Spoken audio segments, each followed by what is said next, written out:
audience. Today we are excited to have with us Tim Salapek. Tim has spent a considerable amount of time within the cloud ecosystem, and when he's not busy working his primary job, Tim is also a patient transport pilot for the Air Lifeline Angel Flight program. Tim attended the University of Pittsburgh and the Institute of Computer Management, where he received his Bachelor of Science in Computer Science and Business. And today he resides in beautiful Pittsburgh, Pennsylvania area, and we're happy to have him here with us today. Good morning, Tim. How are you today? Good morning, Brian. I'm good. Good to be here. Yeah. How's Pittsburgh handling the COVID-19? Everybody's participating in the quarantine, and we have several counties in lockdown. But so far, we're keeping the curve low, we hope. Yeah. Audience, we're recording this on Tuesday, April 1st, a very unique time in this country where we're faced with a pandemic not experienced for, I can't think of when the last one was, but, we've gone through the H1N1, we've dealt with Ebola, but this one has been a real kick in the belly for everybody, and scary times for some, trying times for others. So if you're one of those that are listening that are going through a difficult time or a layoff, hang tight. We will get through this storm together.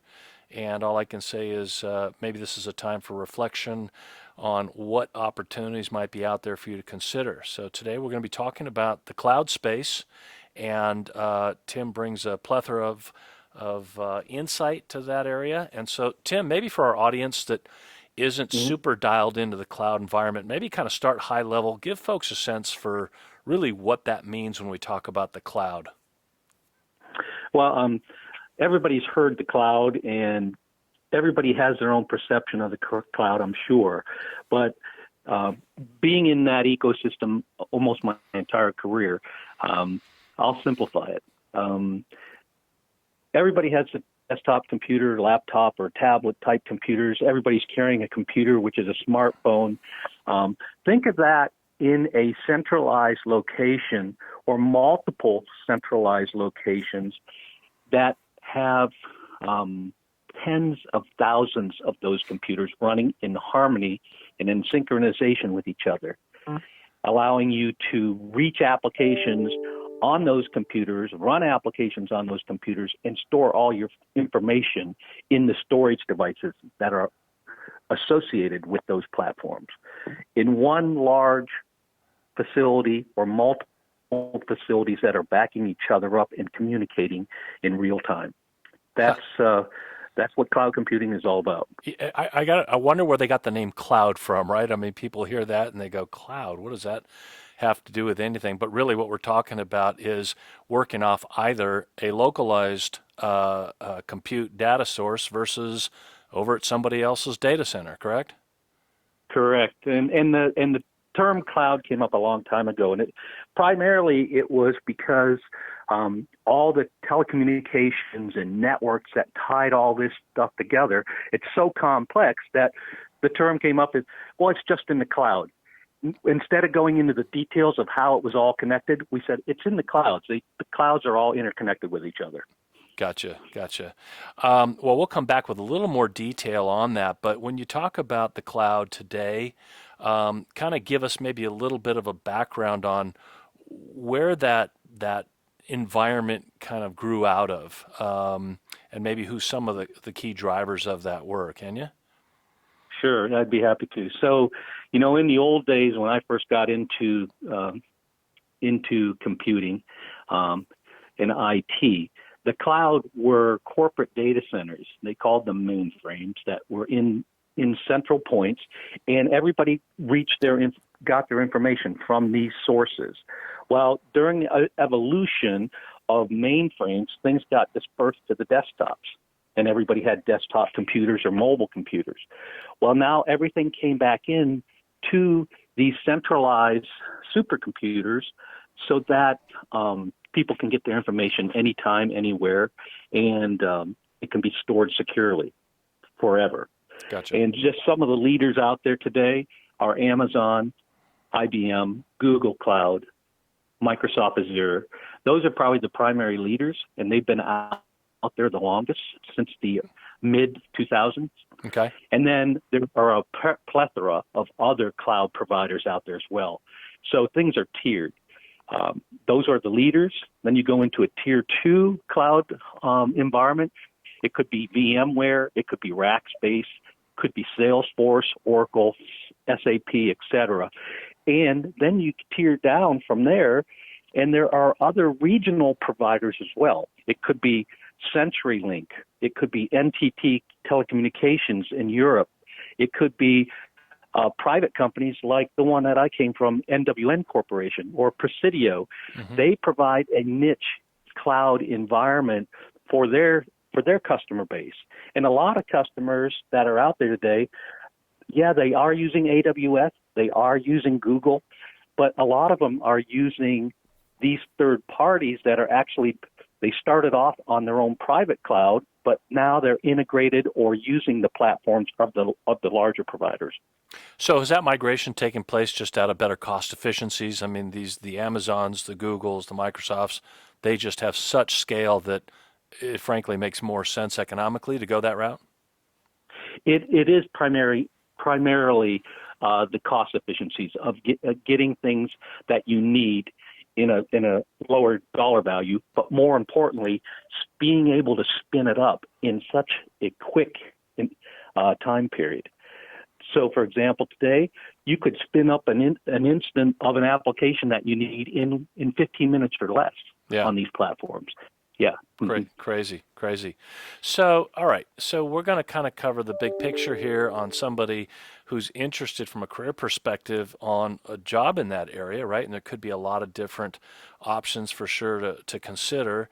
I mean, kind of right off the top, from engineers to developers to systems administrators, Java, et cetera, et cetera.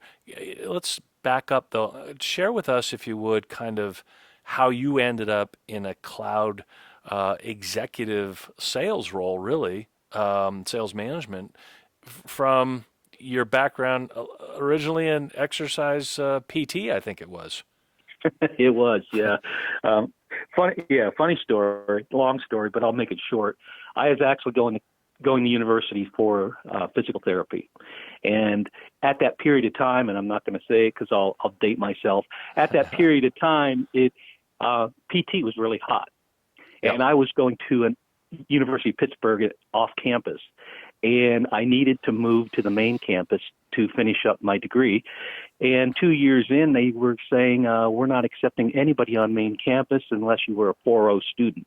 Right. And I looked at myself, did a lot of reflection, and said, well, I guess I'm not going to make it here. And then I started looking around, and I said, "What? I like technology. I like to be an entrepreneur and work with people and fix problems and challenges." And this computer science, computer stuff was popping up really heavily at that period of time. So I made a change, and I moved into computer science, became a programmer, and then I was hired out of college from a large corporation, and they sent me to Chicago for 6 months to be a certified telecommunications engineer in the telephony market or business. Okay. With that, I programmed supercomputer switches for the phone companies and went around doing that for several years when I found another opportunity as a network engineer for a very large aerospace company. Tim, were we? If I may interrupt you, were we talking COBOL, BASIC, these kinds of early Fortran kind of languages? Oh yeah. You're dating me now. Yeah, sure. That's right. COBOL, I'm right there with Fortran, you. Yeah, I'm with you. But a language is a language in computer languages, and believe it or not, some of those languages are still out there. Then I got interested in how it all was fitting together, and as I said, I started with this aerospace company, and I was actually a network engineer tying in their divisions. They had 25 divisions around the world. Long story short, I was a network engineer there. At that point, I was looking, after several years there, I was looking for some new challenges, and I was being from Pennsylvania, I was looking south into Research Triangle Park in North Carolina, and there was a lot of telecommunications and technology popping up. Mm-hmm. I joined a company down there and became a technology product manager and application development expert. And I built technology that could actually help people communicate. Matter of fact, long story short, here in 1994, NASA was looking for a remote work-at-home program for their engineers that were running the Voyager program. Oh, wow. I actually worked with some engineers, and we built an application for NASA to work from home. And funny, we had 50 engineers working from home, and at that point, the Northridge earthquake hit. Yeah. That trial went from 50 to 300 engineers working from home, running the Voyager program from their homes, which was unheard of back then. Yeah. So, exciting times. You get to do exciting things, and I took those skill sets and I said, what can I do after I, build these applications and products? So I went into marketing and then into sales engineering, helping the sales teams sell this type of technology and position it with their customer base. At that point, I moved into sales for a period of time. Then I came back into management, and I actually managed cloud-based computing company applications and services for large companies, one being Avaya, another one being NWN Corporation. And now I'm in a consultative sales role for these types of technologies. And, I just love to be out there talking with people and positioning the right products and services for them. Right. I'll tell you, you've got, we have a sidebar, a couple of common experiences. I came to a similar experience on my quest to be a veterinarian and realized I was never going to be able to enter a med school type environment, could not understand chemistry, and I could not pass basic. So basic programming for me made zero sense. So I ended up going the marketing path early on in life. Secondly, I was in the Northridge area when that took place, so it was kind of a scary time. And I'm a graduate myself of Cal State Northridge, so Excellent. yeah, we've crossed some common area there, so to speak. So your career has really taken an interesting path, and boy, no matter what kind of individual we're talking here about with here on the show, on the Big Fish Show, I have a feeling we're going to hear common scenarios where people started out in one square and then it ended up in a completely different square. And audience, that's not uncommon. Maybe much more so today than it was, 30, 40 years ago, and for our parents who quite often never left a company. So today, making those changes and advancing your career. So yours is not only advanced, but it's morphed, right? It's morphed within the technology space and within a department in a given company. So interesting. Cool stuff. Yep. Okay, so let's kind of focus a little bit more on, in the role you're in and kind of what you've seen. Let's talk a little bit for the audience that's listening, wondering maybe where the best opportunities are. So number one would be kind of where do you see some real growth areas that are going to be around for a while in the cloud space? Sure. Let's talk to that a little bit first. Sure. So, working in the cloud space, I had the opportunity to work with a lot of excellent people in different skill sets across the board. So whether you're a people person or whether you're somebody that just likes to work on a bench and code, there's a position for you. But in cloud, if I had to pick the top positions that are probably the most sought after today, one is a cloud architect. This is a big picture person. They typically grow into this from an engineering perspective, a cloud engineering perspective, and they typically have 5 to 10 years. These people are the big picture. They put together the full infrastructure design of what the cloud or the applications for the cloud should be. And then certainly there are cloud engineers at different perspectives. One is a technical person responsible for cloud computing, making sure everything's up to date, all the patches are on, new loads or new operating systems are on, et cetera. Then you have a network engineer. This is probably one of the most important jobs. A network engineer actually helps design with the architect how the network should be to bring clients in, as well as allowing different facilities to intercommunicate with each other efficiently, as well as they do support and maintenance of the network. Mm-hmm. They need to make sure all those components that allow you to talk, whether you're on a cell phone or on the network at home, all allow them to talk efficiently and securely into the applications and the platforms. Yep. The most sought after job right now is the cloud security engineer or manager. Obviously, it's because we need security in what we're doing in these environments. Mm-hmm. And that is probably the most sought after position out there right now. Now, on the flip side, there are another positions that if you don't want to be in the nitty gritty or the nuts and bolts of cloud, there are project managers, and these are important people. They understand technology and how it works, but they don't know it down to the code level. But they interact with the customer base, and they put together the game plan for the customer, and they manage it with the cloud teams to build out and support the applications and services for their customers. Gotcha. So backing up a little bit on some of these different roles. So for somebody who's a network engineer right now, and they may be working at one of these tier 2 or 3 level, say VARs. I mean, they may be a VAR that's got a managed service provider type of a program. Sure. Can that person leverage pretty easily to, say, a cloud environment? I mean, they may be working predominantly with standalone data centers that the customer owns on-prem. What kinds of specializations are they going to need to look at? Do they need to choose one, say, the Google or the Azure, or the AWS? Where do you think the greatest opportunities are going to be there? And educationally or certification-wise, what do they need to be looking at?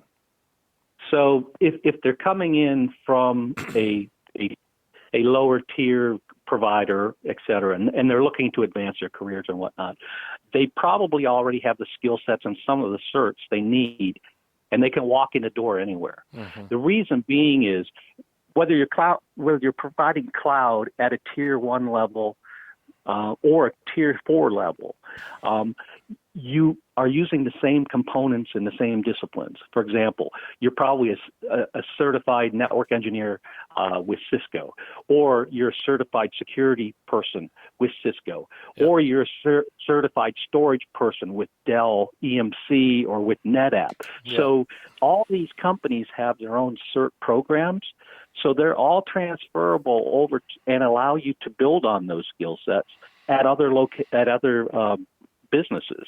So you can pretty much map out wherever you want to go, because if you have some type of certification, you'll be able to build on that and grow with any company that you chose to go after and get a job with. So I was thinking it was that you really kind of already, I mean, if you were going to go knock on AWS door, Amazon Web Service, for those kinds of roles, I guess I just naturally assumed you would be at a significant different disadvantage if you maybe didn't have some of their certs under belt. But are you saying, no, they'll take you and they'll work with you along the way? Is that fair? Yeah, I mean, it is fair. Okay. And with the talent pool, with the talent pools where they are today, they need good people. And yes, AWS or Azure or Google, they have their own design for their cloud infrastructure, but the components that allow a lot of that to intercommunicate and network and whatnot, they're out there. So they'll bring in somebody with the skills of a network engineer, and they'll have a career path for them to where do you want to go? Yeah. And they can grow them within their own organizations. Okay. So let's kind of wind up a little bit in a niche area that you and I tend to focus on, which is in that healthcare vertical. And so maybe talk a little bit the effect you're seeing on the cloud with regards to major healthcare systems and the kinds of decisions they're making with their existing infrastructure and what direction they're going there. Sure. So Yeah, as you said, both you and I have been in healthcare environments and in the business for quite a while. And the challenge, healthcare was the late adopter for cloud, and there was many reasons for it. And it was primarily security of the systems that they have within the medical facilities and hospitals that all have to intercommunicate together. Yeah. They needed to control the information based on HIPAA compliances for security of the patient's records, et cetera. So they were a little late, but they were building their own data centers internally to do this. But now with the economics of being able to go to the cloud and the security, there are quite a few cloud vendors out there now that are security conscious. There's federal security requirements as well as national. One's NIST, one's FedRAMP. There's HIPAA compliancy for healthcare. So there's many different certifications and audits these facilities have to go into to provide cloud applications and services for healthcare, and they're there now. And now with the transition, healthcare providers are primarily doing a hybrid cloud. They do some of their compute and storage on-prem within their facilities, but they're also using the cloud to manage and run their applications and services as well. Yep. So that it's a redundant environment for them, but it gives them the control that they need. If there was a catastrophic failure, they'd have full capability on-prem or going to another cloud. Mm-hmm. How are you seeing some of the second and third tier providers of EMR systems? You know, we know that kind of Cerner and Epic are dominating that landscape right now. How are some of those second and third tier providers who are leaning more and more on a cloud platform to offer, you know, a more competitive price point offering? How do you see them shaking out in the landscape over the next 5-10 years? We see a lot of healthcare providers staying with the large guys, whether it's Cerner, whether it's Epic, or whether it's Allscripts, or whoever they decide to go with. What they're looking for is a partner that can take their medical records, their EHR, EMR systems and records, and give them more functionality and reach from other applications and services and devices. Everybody's mobile now. Almost every hospital in America has, you know, they have, you may think of them as talking on their own cell phones or smartphones, but a lot of times these are medical devices that are certified with the FDA. So they're using the cloud and these large systems, and the cloud's giving them the horsepower and the storage for using let's say a FDA medical device, which is a smartphone, to take a picture of a wound and store it on a secure database somewhere. Nice. So they need that growth and that compute power that's, you know, in the cloud to do that. Yeah, yeah. Hey, you alluded to the importance of security today. You know, for those folks that are maybe CISSP type individuals, you probably couldn't find a vertical in more need for your service right now because, you know, hospitals in particular have been hit by malware and ransomware attacks quite substantially. And Tim, back me up here, but boy, there's been kind of this entrance to the boardroom today for those that are leading the security departments for the hospital systems, wouldn't you say? Oh, yeah, absolutely. I mean, in the boardrooms of healthcare today, there is a chief security officer. Yeah. Always. Yeah. You have a chief technology officer or a chief information officer, but right in line with them in parallel at the same level is that security officer. Yeah. Yeah.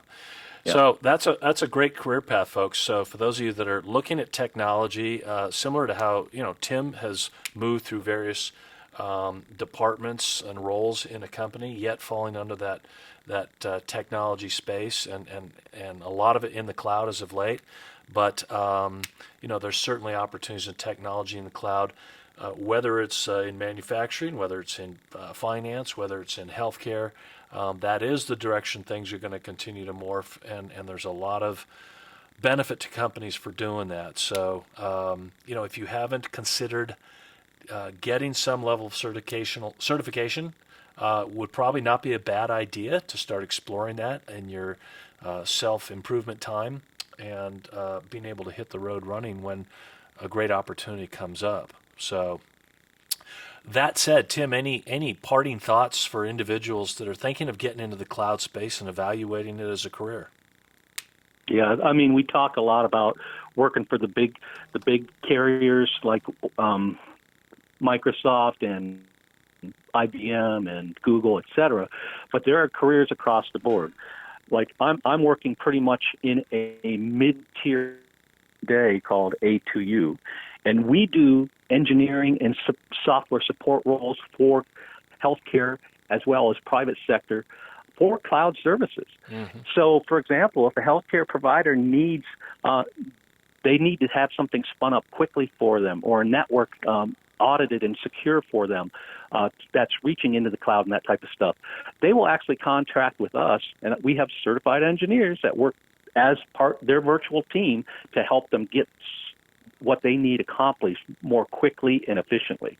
So whether you want to work for the large guys or the mid-size or small guys, there's opportunities for everybody in cloud services. Nice. All right. Well, audience, I think that was a very informative half hour. Tim, that's about all the time we have for today, but I've really appreciated having you on the Big Fish podcast show, and I know that our listeners have found it useful as well. So, audience, if you are watching this podcast by chance on our YouTube channel, please take a moment to give us a thumbs up and let us know that you liked the content, and even better, be sure to subscribe. Hit the subscribe button to our channel so we can let you know when we have a new guest. We strive to answer your comments and questions on the same day, so please feel free to leave a comment or question about this podcast or any suggestions you might have on specific types of shows you would like to hear. So for those of you also that are actively seeking a new career, be sure to visit our job board at www.LocalJobs.com. If you are in the healthcare space as a candidate and or provider and need the assistance of healthcare IT recruitment, we can help you with bigfishrecruiting.com. Thank you again, ladies and gentlemen. Tim, again, thank you very much. And we look forward to being together on the next podcast show soon. Take care. Thank you, Brian, and stay safe. Yep, you too. Bye-bye now.